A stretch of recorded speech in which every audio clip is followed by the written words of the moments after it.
القتال لنجزته.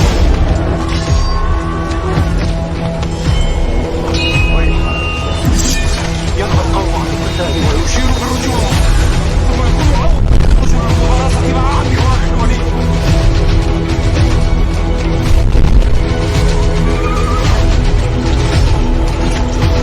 إلا تذكرة لمن يخشى، تنزيلا ممن خلق الأرض والسماوات العلى. الرحمن على العرش استوى.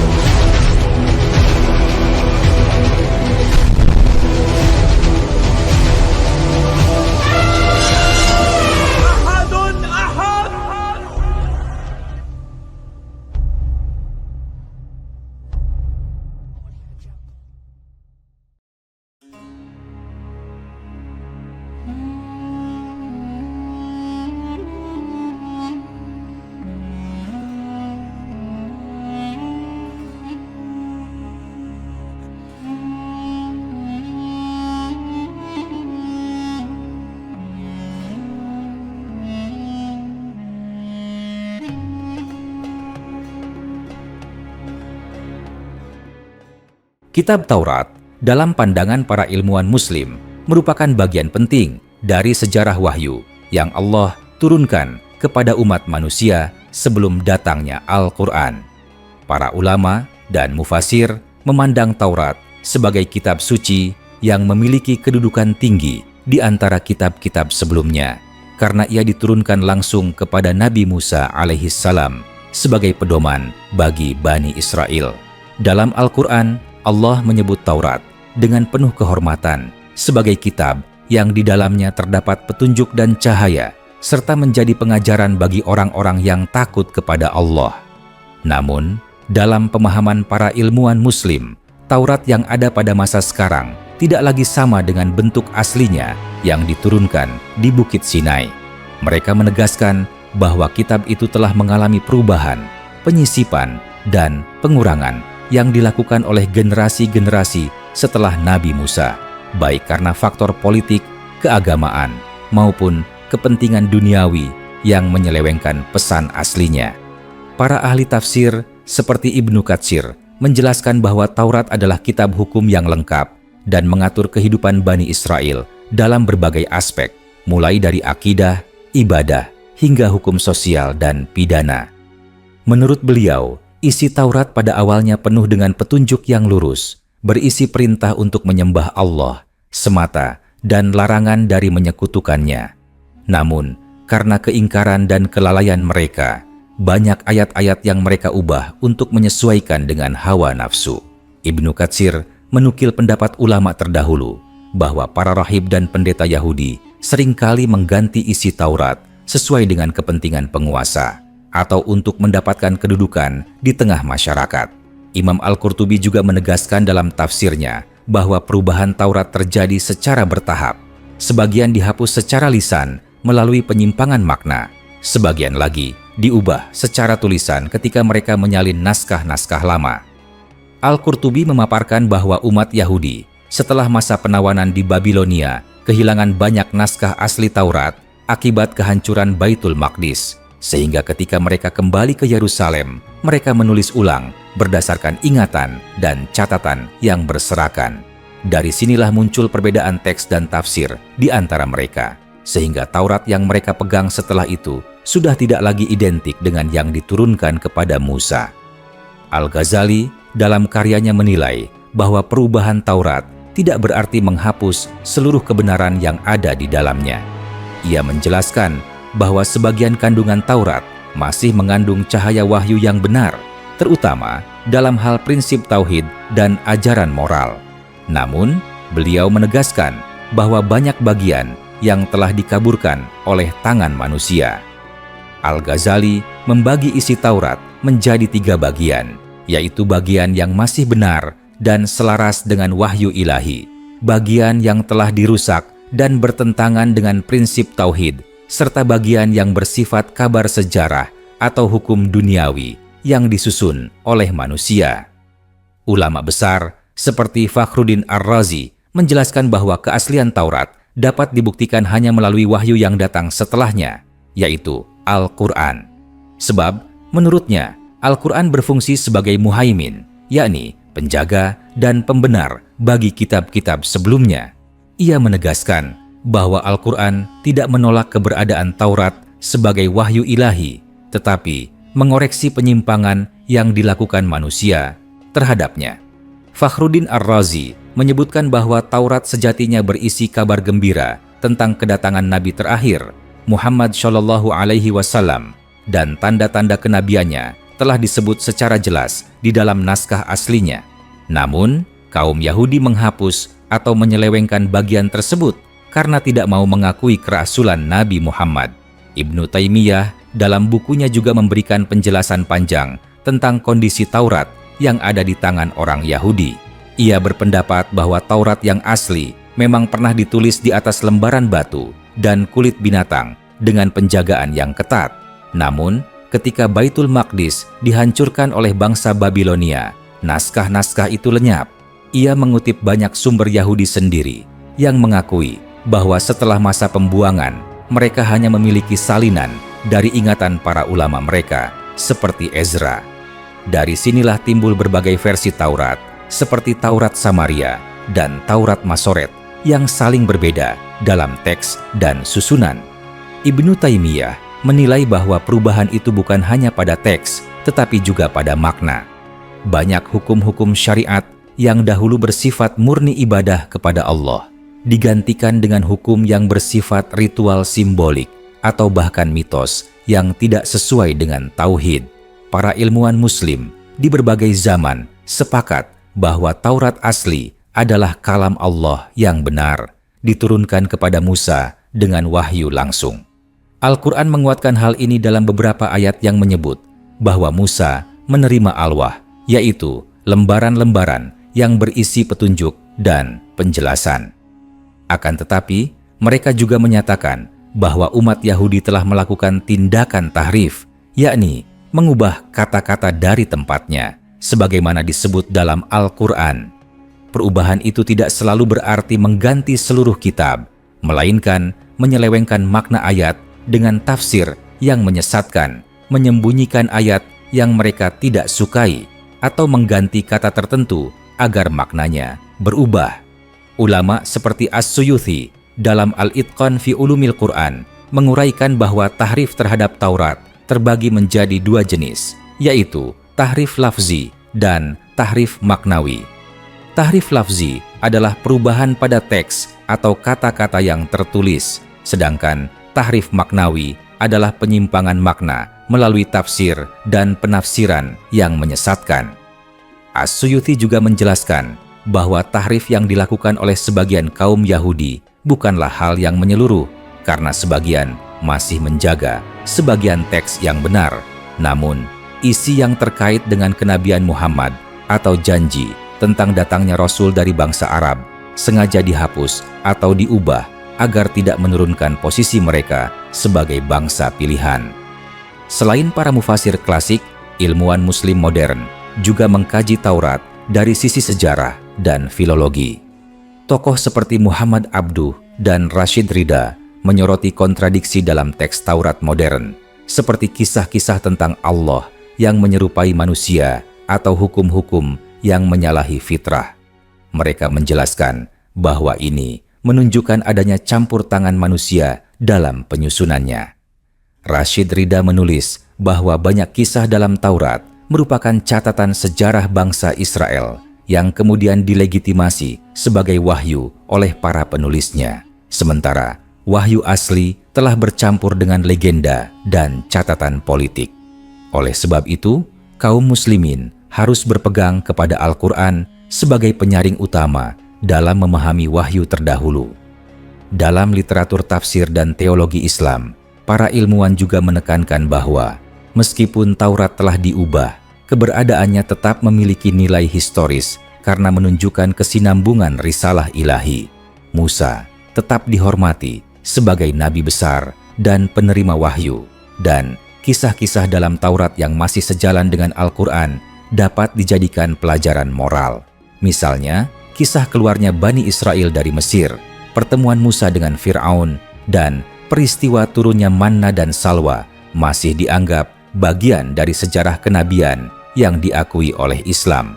Namun demikian, para ilmuwan Muslim memperingatkan agar tidak menjadikan Taurat sebagai sumber hukum atau akidah karena keasliannya tidak terjamin.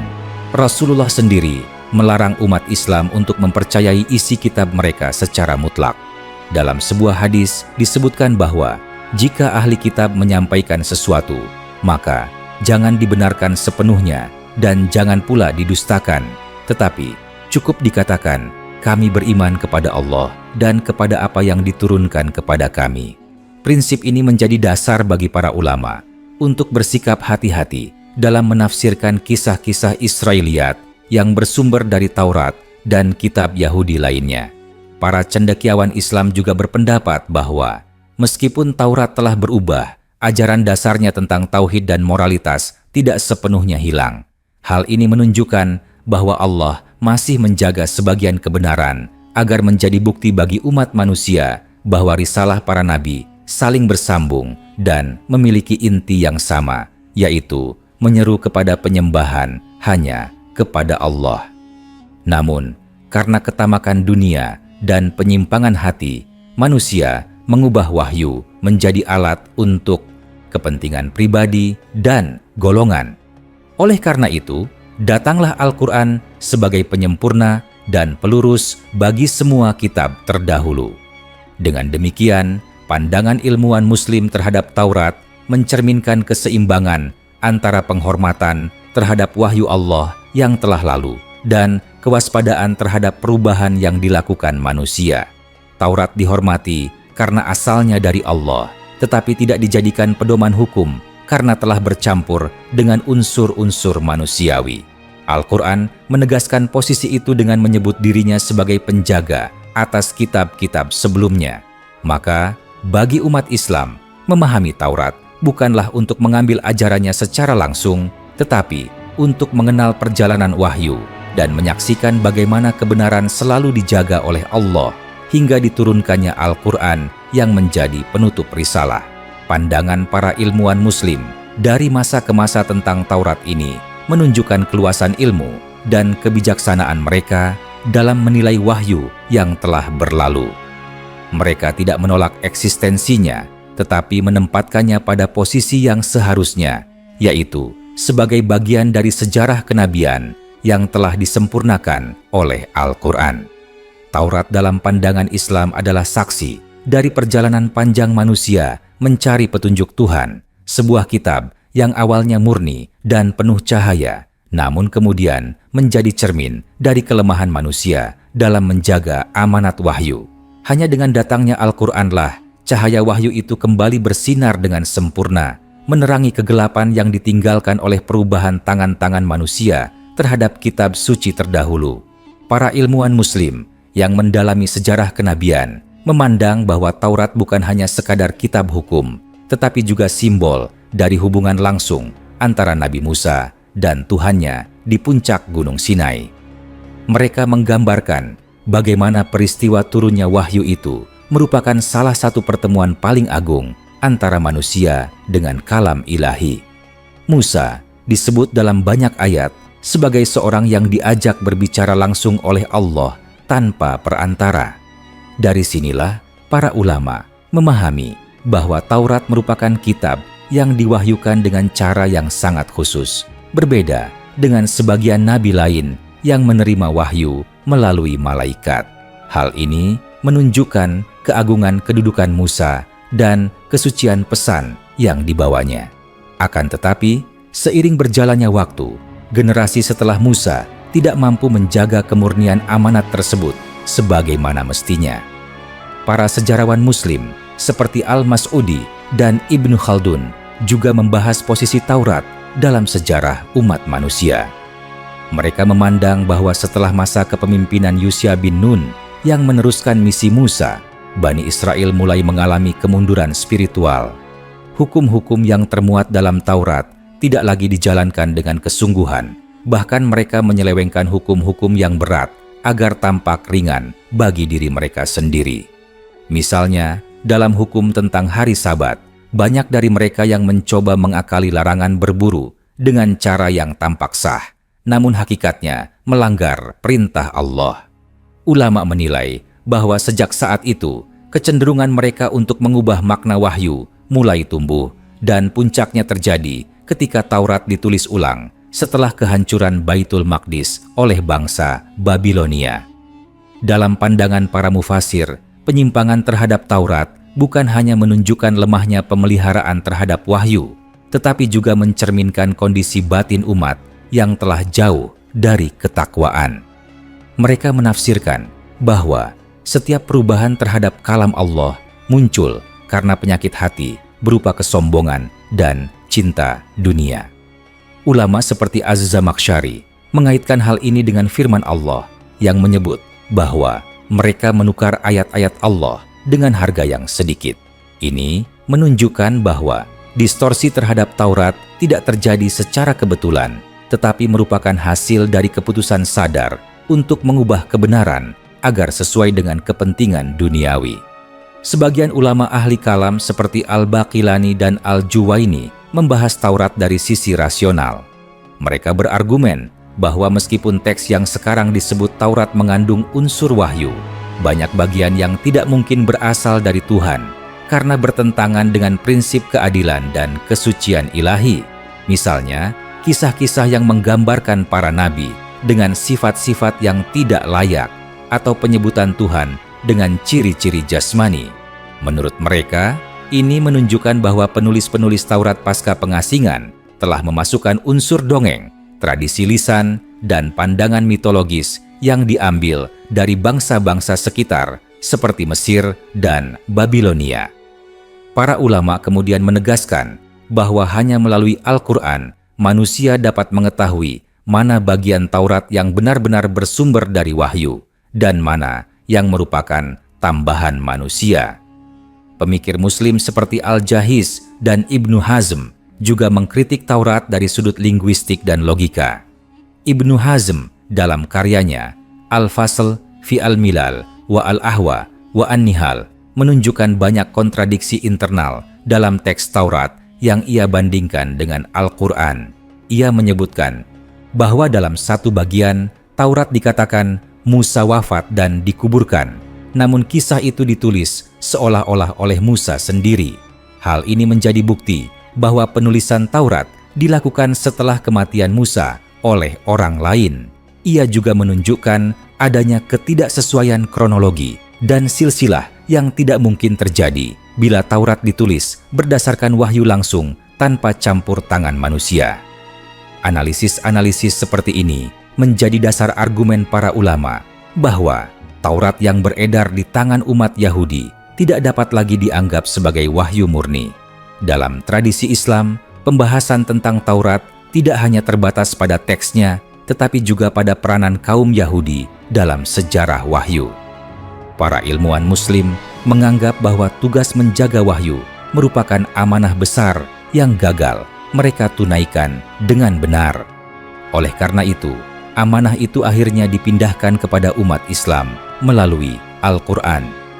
Ulama menafsirkan ayat yang menyebut bahwa Allah telah mempercayakan Taurat kepada para ulama mereka, tetapi mereka tidak menunaikannya, maka Allah memberikan kitab terakhir kepada umat Muhammad untuk dijaga hingga akhir zaman.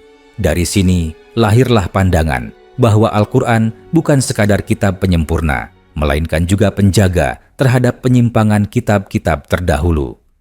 Para mufasir Sufi seperti Al-Qusyairi dan Ar-Ruzbihan Al-Baqli menambahkan dimensi spiritual terhadap pemahaman Taurat. Mereka menafsirkan bahwa perubahan terhadap Taurat tidak hanya terjadi pada teks, tetapi juga pada makna rohaninya. Menurut mereka, ketika hati manusia menjadi gelap karena dosa, maka cahaya wahyu pun tertutup, sehingga makna yang suci berubah menjadi bentuk lahiriah yang kaku. Para Sufi melihat kisah Bani Israel sebagai cermin bagi umat manusia agar tidak mengulangi kesalahan yang sama. Sebab setiap kali wahyu disampaikan tetapi diabaikan, maka yang tersisa hanyalah huruf tanpa ruh. Dalam konteks ini, Al-Quran datang bukan untuk meniadakan Taurat, tetapi untuk mengembalikan ruh wahyu yang telah padam oleh kelalaian manusia. Beberapa cendekiawan Muslim modern juga mengkaji Taurat dengan pendekatan perbandingan teks. Mereka meneliti naskah-naskah kuno seperti gulungan laut mati yang ditemukan di Qumran dan membandingkannya dengan versi Taurat modern. Hasilnya menunjukkan bahwa terdapat banyak variasi dalam teks-teks tersebut yang memperkuat keyakinan ulama bahwa Taurat mengalami perubahan selama berabad-abad. Penemuan arkeologis ini dianggap sebagai bukti ilmiah dari apa yang telah lama disebut dalam Al-Quran, bahwa mereka mengubah kalimat dari tempatnya. Para sarjana Muslim melihat bahwa temuan-temuan tersebut justru memperkuat kebenaran Al-Quran dan menunjukkan kemukjizatan pernyataannya yang telah diwahyukan sejak 14 abad lalu. Selain itu, para ulama juga menyoroti aspek hukum dalam Taurat. Mereka menjelaskan bahwa syariat Musa memiliki karakter keras dan tegas karena diturunkan kepada umat yang keras kepala. Sebagaimana disebut dalam Al-Quran, umat itu harus diatur dengan hukum yang tegas karena mereka sering melanggar perintah. Dalam pandangan ulama fikih, syariat yang dibawa oleh Musa menunjukkan bahwa hukum-hukum ilahi selalu sesuai dengan kondisi umatnya. Oleh sebab itu, ketika syariat Islam datang, ia membawa keseimbangan antara keadilan dan rahmat, menjadi penyempurna bagi hukum-hukum keras yang terdapat dalam Taurat. Para ulama menyebut ini sebagai bukti bahwa Islam adalah penutup risalah yang memadukan kelembutan dengan ketegasan dalam satu kesatuan. Para cendekiawan Muslim juga tidak menolak bahwa sebagian ajaran moral dalam Taurat masih layak dijadikan teladan. Mereka memandang bahwa prinsip-prinsip seperti larangan membunuh, berzina, mencuri, dan menghormati orang tua merupakan ajaran universal yang bersumber dari satu Tuhan. Namun, mereka membedakan antara nilai yang bersifat wahyu dan nilai yang bersifat budaya. Nilai-nilai wahyu tetap relevan karena bersumber dari ilahi, sedangkan nilai-nilai budaya dalam Taurat, seperti ketentuan ritual tertentu, tidak lagi berlaku karena telah diganti dengan syariat yang baru. Dengan pandangan ini, para ilmuwan Muslim tetap menghormati Taurat tanpa menjadikannya pedoman. Dalam pandangan teologis, Taurat menjadi bukti bahwa Allah tidak membiarkan manusia tanpa petunjuk. Ia menurunkan wahyu secara berurutan melalui para nabi agar manusia selalu berada dalam bimbingan. Taurat menjadi bagian dari rantai panjang tersebut, diikuti oleh Zabur, Injil, dan akhirnya Al-Quran. Ulama menegaskan bahwa siapapun yang beriman kepada Nabi Musa sejati akan dengan sendirinya beriman kepada Nabi Muhammad karena keduanya membawa pesan yang sama. Oleh sebab itu, penolakan kaum Yahudi terhadap kenabian Muhammad dianggap sebagai bentuk penolakan terhadap isi Taurat mereka sendiri, sebab di dalamnya terdapat nubuat tentang datangnya Rasul terakhir. Dengan seluruh pandangan para ilmuwan Muslim ini, Taurat dipahami sebagai kitab yang pernah menjadi cahaya bagi manusia, namun kemudian pudar karena tangan manusia sendiri. Ia menjadi cermin sejarah bagi umat Islam tentang pentingnya menjaga kemurnian wahyu dan menegakkan kejujuran dalam beragama. Para ulama menilai bahwa kisah Taurat adalah pelajaran besar bahwa manusia tidak dapat menjaga wahyu tanpa pertolongan Allah. Karena itu, pemeliharaan Al-Quran bukan diserahkan kepada manusia, tetapi dijamin langsung oleh Allah sebagaimana firman-Nya bahwa Dialah yang menurunkan Al-Quran dan Dialah yang menjaganya. Pandangan ini menjadi kesimpulan dari keyakinan ilmuwan Muslim bahwa Taurat hanyalah satu fase dari perjalanan panjang risalah, sementara Al-Quran adalah puncak kesempurnaannya yang akan tetap terpelihara hingga akhir zaman.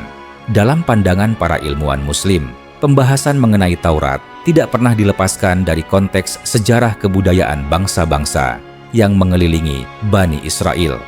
Mereka menilai bahwa kitab tersebut tidak hanya berisi wahyu ilahi, tetapi juga memuat unsur-unsur sosial yang hidup pada masa itu.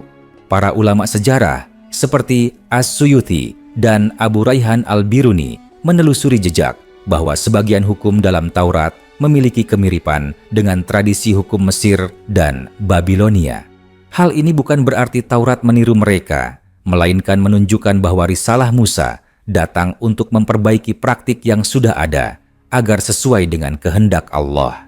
Namun, ketika ajaran itu tidak lagi dipelihara dengan benar, unsur-unsur budaya lama kembali masuk, menyebabkan pesan wahyu bercampur dengan pengaruh manusia dan adat. Para ahli bahasa dalam peradaban Islam juga tertarik meneliti gaya penulisan Taurat.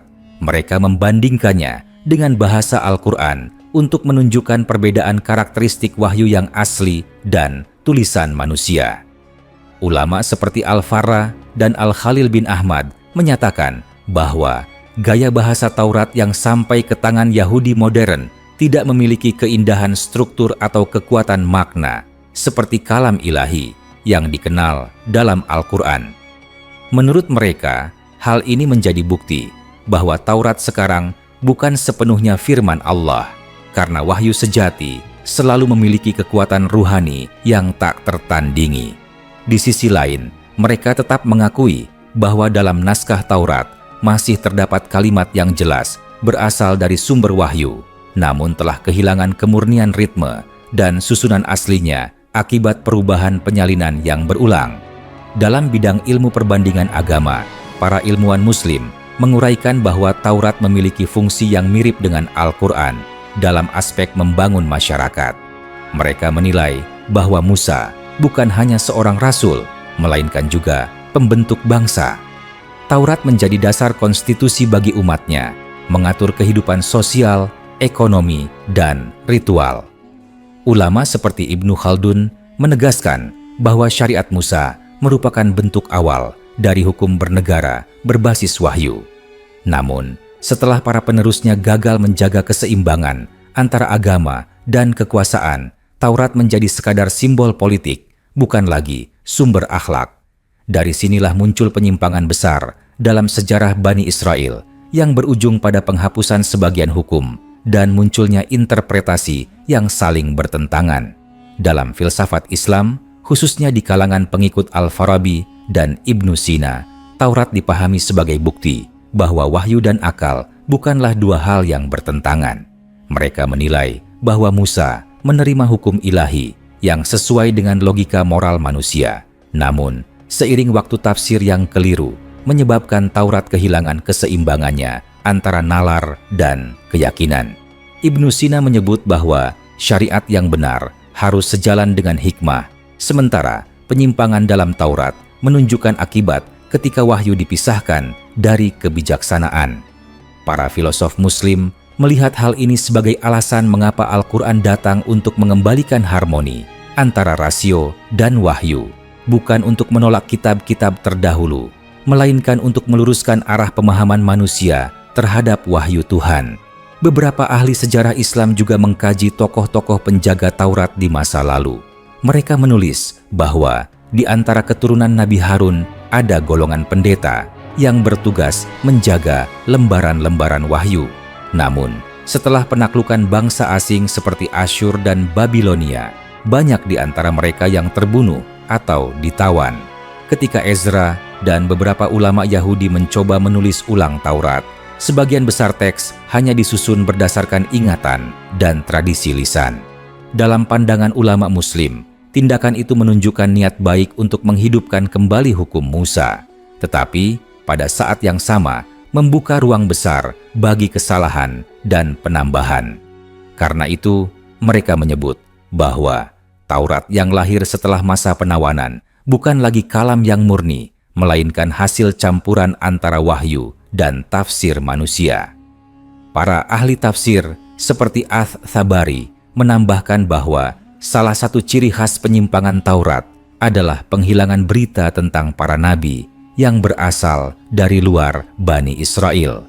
Ia menafsirkan bahwa kaum Yahudi ingin mempertahankan keistimewaan suku mereka dengan menutup-nutupi nubuat tentang kedatangan nabi terakhir dari bangsa Arab. Menurutnya, inilah yang menyebabkan munculnya sikap eksklusif dalam ajaran mereka. Dalam Al-Quran, dijelaskan bahwa mereka mengetahui kebenaran Muhammad sebagaimana mereka mengenal anak-anak mereka sendiri, namun mereka menyembunyikan pengetahuan itu. Ats-Tsabari menegaskan bahwa perubahan tersebut merupakan bentuk penyimpangan spiritual yang lebih dalam dari sekadar mengubah teks karena berkaitan dengan pengingkaran terhadap tanda-tanda kenabian yang telah jelas disebutkan. Beberapa ahli hadis juga mencatat bahwa Rasulullah pernah berdialog dengan orang-orang Yahudi tentang isi Taurat. Dalam riwayat disebutkan bahwa ketika mereka ditanya mengenai hukum rajam bagi pezina, mereka berusaha menyembunyikan ayat yang menjelaskan hukuman tersebut. Namun, salah seorang di antara mereka akhirnya mengakui bahwa ayat itu memang ada dalam kitab mereka. Para ulama menjadikan peristiwa ini sebagai bukti nyata bahwa tahrif terhadap Taurat tidak hanya terjadi di masa lampau, tetapi juga dilakukan secara sengaja, bahkan di hadapan Nabi terakhir. Hal ini menunjukkan bahwa perubahan terhadap kitab suci tidak hanya berbentuk kesalahan penyalinan, tetapi juga upaya menyembunyikan hukum yang tidak sesuai dengan keinginan penguasa atau masyarakat. Dalam pemikiran tasawuf, para ulama menjadikan kisah Taurat sebagai pelajaran batin tentang amanah wahyu. Mereka menafsirkan bahwa hati manusia ibarat lembaran suci yang dapat diisi dengan cahaya ilahi. Ketika seseorang menjaga kebersihan hatinya, maka ia memelihara Taurat yang tersembunyi dalam dirinya. Tetapi ketika hati dikuasai nafsu, maka tulisan-tulisan wahyu itu akan terhapus oleh dosa. Para sufi menggunakan kisah perubahan Taurat sebagai simbol bahwa manusia dapat kehilangan cahaya petunjuk bila ia tidak menjaga kejujuran dan kesucian batin. Dalam makna ini, tahrif bukan hanya peristiwa sejarah, melainkan juga peringatan spiritual bagi setiap jiwa. Ulama modern seperti Sayyid Qutbah dan Abu Zahrah kemudian menyoroti nilai universal dari kisah Taurat dalam konteks dakwah Islam. Mereka menilai bahwa peristiwa yang menimpa Taurat mengandung pelajaran tentang tanggung jawab ilmiah dan moral dalam menjaga agama. Sayyid Qutbah menulis bahwa setiap kali wahyu dijadikan alat kekuasaan, maka ia kehilangan cahayanya. Taurat menjadi contoh bagaimana agama dapat berubah menjadi doktrin politik bila tidak dijaga oleh ketakwaan. Karena itu, menurut beliau, Al-Quran bukan sekadar kitab hukum, tetapi penjaga moralitas wahyu agar tidak diselewengkan lagi oleh tangan manusia sebagaimana yang terjadi sebelumnya. Beberapa sarjana Islam yang hidup di masa modern juga meneliti teks Taurat dengan pendekatan ilmiah terhadap sumber manuskripnya. Mereka mengamati bahwa perbedaan versi antara Taurat Samaria, Septuaginta Yunani, dan Masoret Ibrani menunjukkan adanya banyak perubahan dari generasi ke generasi.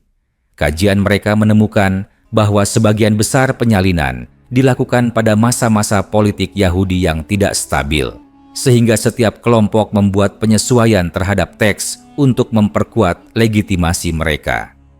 Para ilmuwan Muslim melihat hal ini sebagai bukti tambahan bahwa Al-Quran benar-benar datang untuk menjaga wahyu dari perubahan manusia, karena teksnya dijaga secara lisan dan tertulis dengan hafalan ribuan orang sejak masa sahabat.